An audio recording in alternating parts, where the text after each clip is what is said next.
معزز دوستو، مسجد اقصی اسلام کے 3 مقدس ترین مقامات میں ایک ہے جس کی طرف سفر کرنا بھی باعث اجر و ثواب ہے۔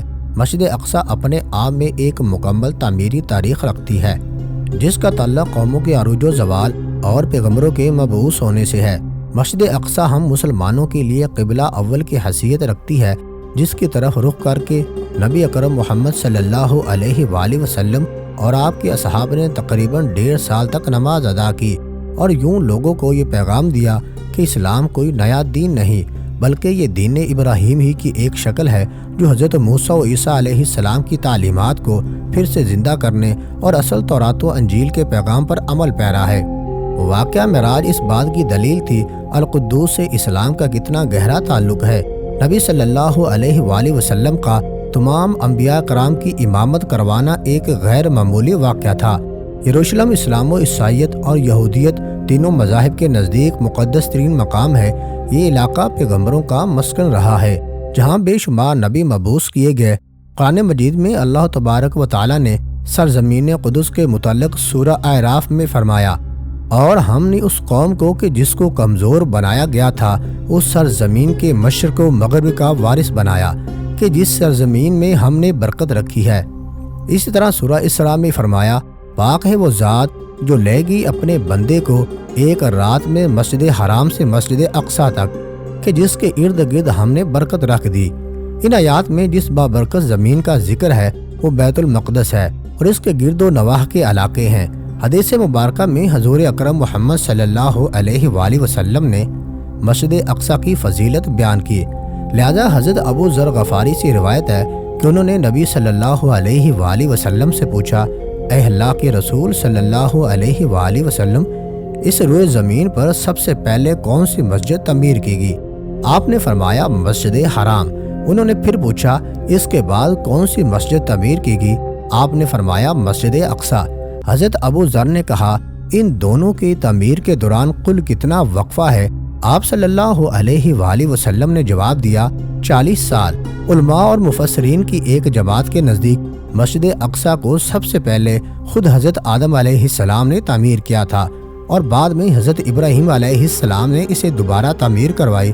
روایتوں کے مطابق اللہ نے حضرت جبرائیل علیہ السلام کو خصوصی طور پر حضرت آدم کی طرف بھیجا اور حکم دیا کہ مسجد حرام اور مسجد اقصی کی تعمیر کریں۔ ابن ہشام نے اپنی تاریخ میں لکھا ہے، جب بنی اسرائیل فلسطین میں مضبوط ہوئے، ان کی ریاست قائم ہوئی، تو حضرت داؤد علیہ السلام نے بیت المقدس کی دوبارہ بنیاد رکھی اور پھر آپ کے جانشین اور فرزند حضرت سلیمان علیہ السلام نے مسجد اقصی کی مکمل تعمیر فرمائی۔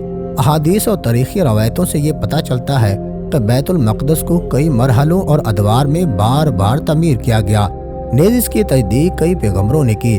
مسجد اقصی کی مکمل تعمیر حضرت سلیمان علیہ السلام کے دور میں ہوئی، جس کی تائید نہ صرف اسلامی بلکہ اسرائیلی روایتوں سے بھی ملتی ہے۔ حضرت سلیمان علیہ السلام کے جلیل القدر پیغمبر تھے جن کی سلطنت مشرق سے مغرب تک تھی اور انسانوں کے ساتھ چرند و پرند، جانور، حیوانات اور جنات پر بھی آپ نے حکومت کی تھی۔ جنات آپ کے تابع اور فرما بردار تھے۔ اللہ نے جنات کو آپ کے تابع کر دیا تھا جو حکومتی امور میں حضرت سلیمان علیہ السلام کے حکم کی تعمیل کیا کرتے اور بڑے بڑے کام سر انجام دیتے، لہذا مسجد اقصی کی تعمیری کام میں حضرت سلیمان نے جناتوں کو بھی لگایا تھا۔ اس مسجد کی تعمیر آپ کے بادشاہ بننے کے بعد ہی شروع ہوگی اور تقریباً 40 سالوں میں مسجد کی تعمیر مکمل کی گئی۔ تعمیری مقام پر حضرت سلیمان علیہ السلام نے شیشے کا ایک حجرہ بھی بنایا تھا جس کے اندر آپ عبادت کیا کرتے تھے۔ آپ اپنے عصا کے سہارے کھڑے رہتے اور اللہ کی عبادت میں مشغول رہا کرتے تھے۔ یہ عبادت کافی طویل ہوتی تھی، آپ کئی دن یا ماہ ایسے ہی کھڑے رہتے اور جنات اپنے کاموں میں مشغول رہا کرتے۔